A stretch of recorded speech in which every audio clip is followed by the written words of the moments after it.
আমার কেতু মহাদশার এক্সপিরিয়েন্স আজকে আপনাদের সঙ্গে একটু শেয়ার করি। আমার কেতুর মহাদশা শুরু হয়েছিল 2020 সালের 12ই ফেব্রুয়ারি। এবং তখন আপনারা জানেন যে সেই সময় বোধহয় করোনার ফার্স্ট ফেজটা শুরু হবে ভারতবর্ষে। তো সেই মুহূর্তে আমার কেতুর মহাদশা শুরু হয়। কেতুর মহাদশার সব থেকে বড় মারাত্মক ঘটনা হচ্ছে, কেতু যখন আপনি মহাদশা শুরু হয়, তখন যেন মানে একটা একটা প্রচণ্ড হিউমিলিয়েশন আপনার জীবনে আসবে। সেটা আমার জীবনে হয়েছে। এবং আমি আমার বাড়ি থেকে এক কাপড়ে প্রায় বলতে পারেন আমি আমার বাড়ি থেকে বেরিয়ে গেছিলাম সেই মুহূর্তে। এবং বহু সম্পর্ক আমার নষ্ট হয়েছে। এমনকি আমি যাদেরকে খুব কাছের বলে ভাবতাম, তাদের আসল চরিত্রটা আমি জানতে পারি। এবং কেতুর মহাদশা সব থেকে বড় মারাত্মক যে আশীর্বাদ, এতদিন যারা মুখোশ পরে আমাদের চতুর্দিকে ঘুরে বেড়ান, মানে হয়তো তুমি আমার ভাই, তুমি আমার ছেলে, তুমি আমার অমুক, তুমি কাকা, তুমি জেঠু, তুমি পিসে মশাই, তুমি মাসি, তুমি যেমন হোক, যেমন যে যে জেন্ডারেরই হোক, এই যে লোকগুলি ঘুরে বেড়িয়েছে না এতদিন আপনার সামনে, আপনাকে জাস্ট গুড ফিল গুড করিয়েছে, বিশ্বাস করুন তারা কেমন ব্যক্তি এই কেতু মহাদশা জানা যায়। সব থেকে বড় দুর্ঘটনা হচ্ছে, আমরা আমরা চিনতে আজ পর্যন্ত যাদের বুধের মহাদশা চিনতে পারিনি, কেতু তাদের আসল ক্যারেক্টারটা দেখিয়ে দেয়। কেতুর মহাদশার সব থেকে বড় আহ, সমস্যা হচ্ছে জবলেস এবং জব কাটিং, জবলেস, এবং তার সঙ্গে সঙ্গে হচ্ছে আর একটা হচ্ছে ফিনান্সিয়াল প্রবলেম। কেতুর একটাই আশীর্বাদ, যেটা হচ্ছে আপনাকে অন্তত ভাত কাপড় বন্ধ করবে না, ঠিক আছে, সেটুকু দেবে। কিন্তু কেতু আপনাকে যেভাবে যেভাবে পিউরিফাইড করবে, আমি একদম শিওর বলছি, অন্য কোনো গ্রহের ক্ষমতা নেই এতটা আপনাকে পিউরিফাইড করে। এবং আরও একটা ঘটনা হচ্ছে, আমাদের বলা হয়, মহর্ষি পরাশর বলছেন, কুজাবৎ কেতু শনিবাত রাহু। কেতু হচ্ছেন সম্পূর্ণ মঙ্গলের মতো, তার কিন্তু ক্যারেক্টার, মানে মার তার ভাঁড় ধার বাঁড় ধারবালা। কিন্তু বিশ্বাস করে, এটা তো ভেদ বাইরে হয় না, মানে রক্তপাত হয় না। কেতু হচ্ছেন এমন একজন সার্জেন, সে সার্জারি তো করেন কিন্তু অ্যানেস্থেটিক দেন না। মাথা নেই তো, যে গ্রহের মাথা নেই সে জানে না ব্যথাটা কীরমভাবে হয়, পঞ্চ ইন্দ্রিয় নেই। সে যখন সার্জারি করে, মোটামুটি আপনাকে অজ্ঞান ছাড়াই আপনার যেখান যেখান থেকে কাটা দরকার তিনি কেটে দেবেন। প্রথমত হচ্ছে, আমি আমার যাদের খুব কাছের ভাবতাম, যাদেরকে রীতিমতো টাকা দিয়ে, পয়সা দিয়ে, সব শরীরের পরিশ্রম দিয়ে, শারীরিক পরিশ্রম দিয়ে তাদেরকে সর্বপ্রকার বিভিন্নভাবে হেল্প করে, মানে বছরের পর বছর বছর বছর করেছি, তারা হঠাৎ আমাকে জ্ঞান দিতে শুরু করলো যে আমারই নাকি ভুল। অথচ তারা যখন আমার কাছ থেকে সাহায্য গ্রহণ করেছে, আমার ভুলগুলো তাদের চোখে পড়েনি। এটা কিন্তু দেখতে পাবেন আপনারা, আপনার যাদের কেতুর মহাদশা শুরু হবে বা চলছে তারা তো ভালো করে জানেন, এবং যারা যাদের চলে গেছে তারা তো আরও ভালো জানেন। জানবেন যে কেতুর মহাদশা মানে হচ্ছে ট্রু ফেস অফ পাবলিক, আপনি জানতে পারবেন। কেতু সব থেকে বড় রেমেডি কি? কেতু রেমেডি হচ্ছে চুপচাপ ঘরে বসে থাকুন, একদম মানে হাত পা নাড়াবেন না। আমি বলছি না কিন্তু কাজকর্ম ছেড়ে দিন। কেতু হচ্ছে কোনো অ্যাকশানে যাবেন না। কুজবৎ কেতু, কেতু আপনার মনকে পড়াবে, শরীরের উপর থেকে বোঝা যাবে না যে কেতুর জ্বলনটা কীরকম। আর সব সময় একটা হিউমিলিয়েটিং ফেস নিয়ে আপনি সোসাইটিতে ঘুরে বেড়াবেন, যেটা ঘটনা। আপনাকে সব থেকে বেস্ট রেমেডি হচ্ছে, আপনি কারোর সঙ্গে যতটা পারবেন কম মিশবেন, কথা কম বলবেন। যদি কর্মক্ষেত্রে থাকেন, তাহলে কিন্তু কেতু রবির সময় কিন্তু খুব সাবধান। যখন কেতু কেতু চলবে, তখন জানবেন যে হয়তো ভাতের থালাতে পর্যাপ্ত খাবারটাও পাওয়াটা বোধহয় বিরাট ব্যাপার। যদি দেখেন যে পেট ভরে খেতে পেয়েছেন, বেস্ট। তবে সব ক্ষেত্রে হয় না, তবে কিছু কিছু ক্ষেত্রে কিছু এক্সেপশনাল কেস হয়।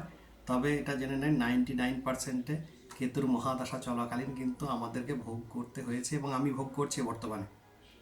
কেতু স্যাটার্ন সব থেকে বড় কেতু কেতু কেতু যখন এই মহাদশা অন্তর্দশা এবং প্রত্যন্তরেও কেতু থাকে, কেতু সব থেকে কিন্তু মারাত্মক বলি হয়। এই সময় কিন্তু কেতুতে সব থেকে বড় প্রিকশন নেওয়া উচিত। আপনি কিন্তু কারোর সঙ্গে ঝামেলায় যাবেন না। আর খুব দেখবেন অত্যন্ত লোয়ার ক্লাস, অত্যন্ত নিম্ন শ্রেণীর লোক, যারা আপনার হয়তো কোনো জায়গাতে আপনার সঙ্গে পেরে উঠবে না, মানে হয়তো আপনার যে কোয়ালিটিস, আপনি যে সোসাইটিতে সঙ্গে বিলং করেন, তারা পর্যন্ত এরে গ্যারে লোক, যাকে বলে আমাদের হিন্দিতে বলি আমরা এরে গ্যারে লোক, তারা পর্যন্ত আপনাদের গালি দিয়ে যাবে। এটা সব থেকে বড় দুঃখের ব্যাপার। এবং আরও বড় ঘটনা হচ্ছে, যখন কেতুর সঙ্গে মোটামুটি আপনি 6 বছর যদি চলে যায় আর কি, তাহলে জানবেন কেতু বুধে গিয়ে একটু পরিস্থিতিটা সামলায় আর কি। ঘটনা হচ্ছে যে এক একদিন মনে হতে কাঁদবো যখন কেতুতে, তখন আমি ভাড়া বাড়িতে আছি, কেতুর পিরিয়ডে ঢুকেছি, করোনার ফার্স্ট যে ইয়েটা চলছে, জোয়ারটা চলছে। তো সেই সময় ভাবতাম কি, তখন বাড়ি থেকে একা এসেছি, ভাবতাম যে যদি মরে যাই অন্তত আমাকে ভাড়াটা দিতে হবে না, আর যদি বেঁচে থাকি কিন্তু পরের মাসে ভাড়াটা দিতে হবে। মানে বুঝতে পারছেন যে কেতু ঠিক কি অবস্থাতে গেলে একটা মানুষকে এই পর্যায়ে নিয়ে আসতে পারে।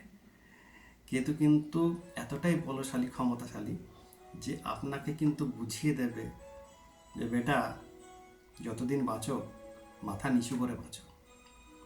আর একটা ঘটনার কথা মনে পড়ে গেল কেতুর সঙ্গে রিলেটেড। দেখবেন যে মহাভারতে একটা সিন আছে, মানে সেই সময় যখন আপনার আমাদের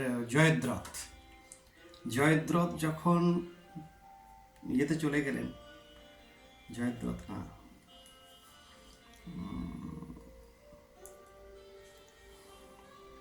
কেতুর পিরিয়ডে আর একটা মহাভারতের কথা বলছিলাম, বিরাট এবং ক্যারেক্টারটি খুব দুর্দান্ত ক্যারেক্টার, সেটা হচ্ছে অশ্বত্থামার ক্যারেক্টার।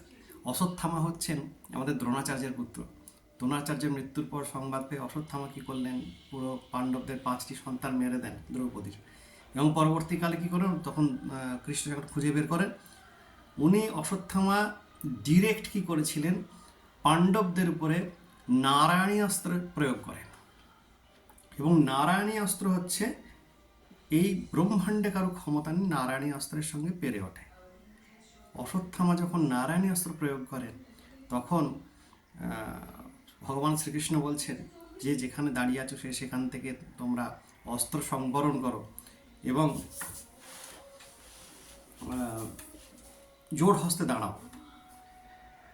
তো কেতু হচ্ছে ঠিক তাই, মানে যে যেখানে আছো, যে যেখানে আছেন, যারা ভুগছেন বা কেতু আসছে, তারা অন্তত কিছু করবার চেষ্টা করবেন না, কোনো রেমেডি কাজ হবে না।